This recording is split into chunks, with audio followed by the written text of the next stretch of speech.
साम्मा धूपमाग्रह क्रिया सर्वदेवानां धूपोऽयं प्रतिगृह्य मुखादग्निरजायत कर्पूरगौरं करुणावतारम्। खुशी का दिन है कि आज हमारा 150 किलोवाट सोलर प्लांट का आज इनॉग्रेशन हुआ है।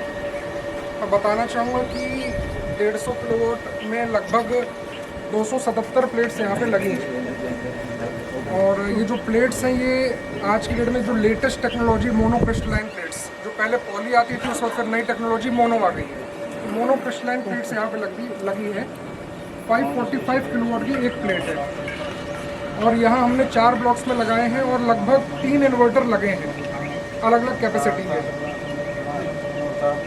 और अभी तो पीक पीरियड है तो मेरे ख्याल से जनरेशन भी बहुत अच्छा होने वाला है। और सोलर प्लांट हम लोग जितना जल्दी अपने यहाँ भी लगा लेंगे उतना सबके लिए बेनिफिशियल रहेगा। अपने विंध्य क्षेत्र के गौरव सोलर की दृष्टि से दुनिया का सबसे बड़ा उस समय का प्लांट लगाने वाले और ये विंध्य क्षेत्र के साथ साथ रीवा के विकास में श्रीमान राजेंद्र शुक्ला जी, और उन्होंने रीवा के लिए और विंध्य क्षेत्र के लिए क्या किया, सबसे बड़ा सोलर वहाँ पर लगाया था। तो जब चर्चा यानी कि किसको बुलाना है तो हमने कहा राजेंद्र शुक्ला जी से बेहतर व्यक्ति कोई नहीं होगा। फिर हमने आपसे आग्रह किया कि संस्थान के साथ आपका बड़ा प्रेम का संबंध है, तो राजेंद्र जी यहाँ पधारे हैं और आप इंजीनियर भी हैं और एक्सपर्टीज़ भी हैं। तो मैं कहता हूँ कि 2 मिनट में एक बार आप बताएं। जय ने बताया ही है ये सब बढ़िया चलेगा। बाकी जगह पर भी हम लोग यहाँ सबसे बड़ी समस्या बंदरों की है। उन लोगों ने कहा है कि बंदर इसको कोई नुकसान, जय ने भी बताया और इन्होंने भी सतना में अपने प्लांट पर बहुत बड़ा 900 किलोवाट का लगाया है। मैंने जो पर्यावरण की दृष्टि से भी है सोलर एनर्जी बहुत महत्वपूर्ण है। नाना जी का भी बड़ा आग्रह रहता तो उस जमाने में किया, उनको सोलर पैनल पड़े हुए हैं। गोरेलाल जी जो भोपाल से पधारे हैं, अभय जी, उत्तम जी, डॉक्टर सपना जी और सभी उपस्थित बंधु। दीनदयाल शोध संस्थान हमेशा से इस बात के लिए जाना जाता रहा है कि समाज के हित में और पर्यावरण के हित में जो भी काम इनोवेटिव है पूरी दुनिया में, उसको आगे बढ़ के सबसे पहले करने का काम नाना जी के समय से ही दीनदयाल शोध संस्थान करता रहा है।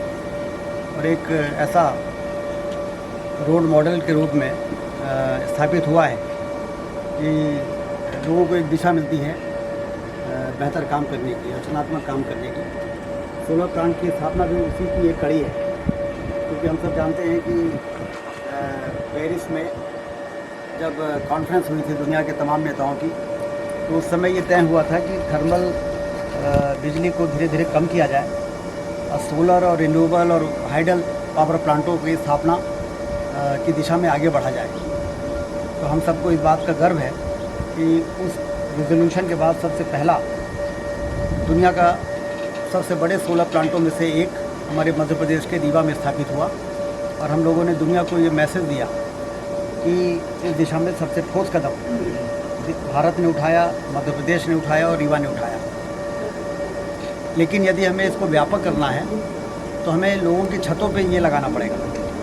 मैं जर्मनी गया था, तो जर्मनी में एक शहर है जहाँ पर पूरी तरीके से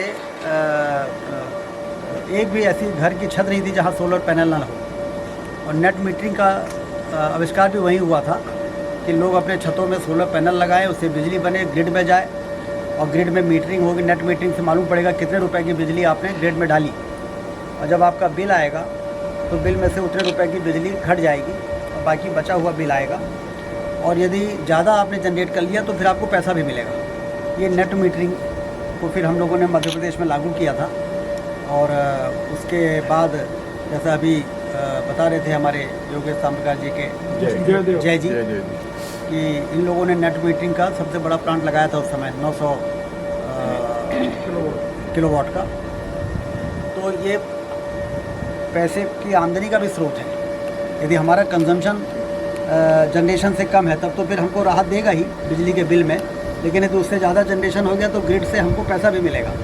इस प्रकार की ये टेक्नोलॉजी है। तो कुल मिला के अभय जी को मैं बधाई देता हूँ कि कि आपने इसकी शुरुआत कर दी है और इससे लोगों को समझ में आएगा तो अपने अपने छतों में लगाएंगे और इससे जो थर्मल पावर प्लांट पे जो प्रेशर है वो कम होगा और उसका अल्टीमेटली पर्यावरण को लाभ होगा। बहुत बहुत धन्यवाद।